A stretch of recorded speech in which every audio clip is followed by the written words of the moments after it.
All right, serious question, Jack. What's more Australian, coffee or the beach? Oh, that's a tough one, but I think the beach wins. Coffee is part of our routine. The beach is part of who we are. That's true. And that's exactly what we're talking about today.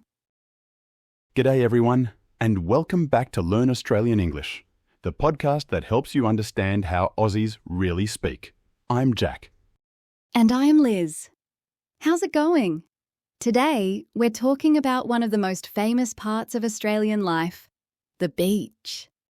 And not just beaches, beach culture. Because going to the beach in Australia is basically a lifestyle. It really is. If you move to Australia, people will ask you questions like, "What's your local beach?" or "Do you go to the beach much?"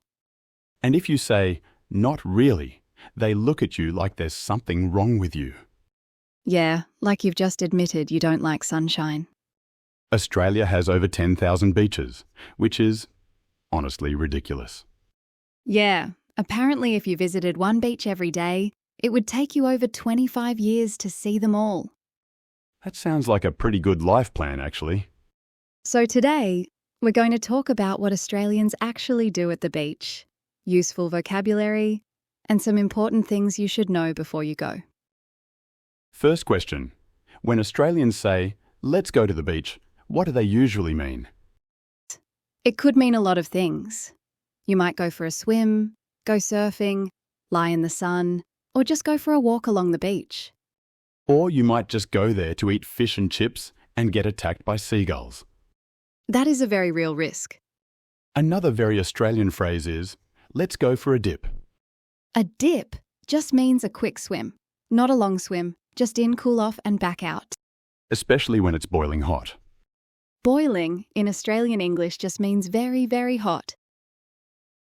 A very Australian sentence is, "What are you doing this weekend?" And the answer is often, "Might head down to the beach." Might means maybe. Australians use might a lot. And head down just means go.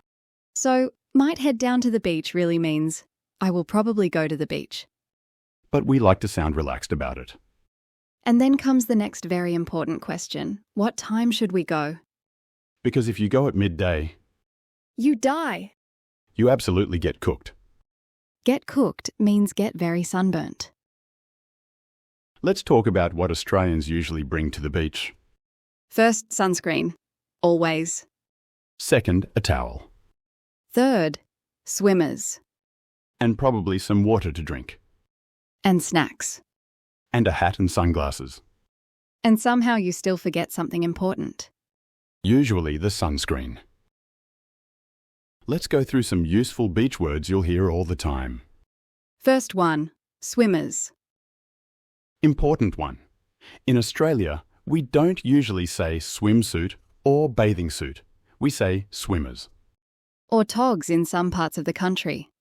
Or cossies, short for swimming costume. We really love having 10 words for the same thing. Another word is thongs. Very important warning here. In Australia, thongs are flip-flops. Shoes. Not underwear. Yes. This has caused many confusing conversations with tourists. If someone says, "I forgot my thongs," it just means their shoes. Hopefully. Now we need to talk about something serious for a moment. The sun. The Australian sun is no joke. It will absolutely destroy you. You will hear Australians say things like, "You'll get fried out there," or "You'll get burnt." Get burnt means sunburnt. And trust us, it happens fast. That's why there's a very famous Australian saying, slip, slop, slap, seek and slide. Slip on a shirt. Slop on some sunscreen. Slap on a hat. Seek shelter. Slide on some sunnies or sunglasses. If you don't, you'll regret it. Another huge part of Australian beach culture is surfing. Even if you don't surf, you probably know someone who does, or someone who talks about surfing a lot. You'll hear words like waves, swell, and good conditions. If someone says, "The surf is good today," it means the waves are good for surfing. You might also hear someone say, "It's a bit dumping today." That means the waves are crashing down really hard. Not great for beginners. Another very Australian beach thing is rock pools. Rock pools are small pools of water between rocks near the ocean. They're great for kids. And for adults who are scared of big waves. Or sharks. Yes, we do need to talk about sharks. But honestly, you're more likely to get sunburnt or stung by a jellyfish. Stung means bitten by something like a jellyfish. But don't worry, at most beaches, it's very safe. Now, this is extremely important if you're new to Australia. Always swim between the red and yellow flags. These flags show the safest place to swim, where there are lifeguards. If you swim outside the flags, you can get into serious trouble. And if a lifeguard tells you to move, You move, no arguing. let's go through some very common beach phrases. Do you want to go for a swim? Let's go for a dip. It's a beautiful day, perfect for the beach. Don't forget your sunscreen. And a very Australian one. Let's head down to the beach. Head down just means go. Let's be honest. Going to the beach is not always as perfect as Instagram makes it look. You're either getting sunburnt, getting sand everywhere, or getting eaten by flies. Or all three at the same time.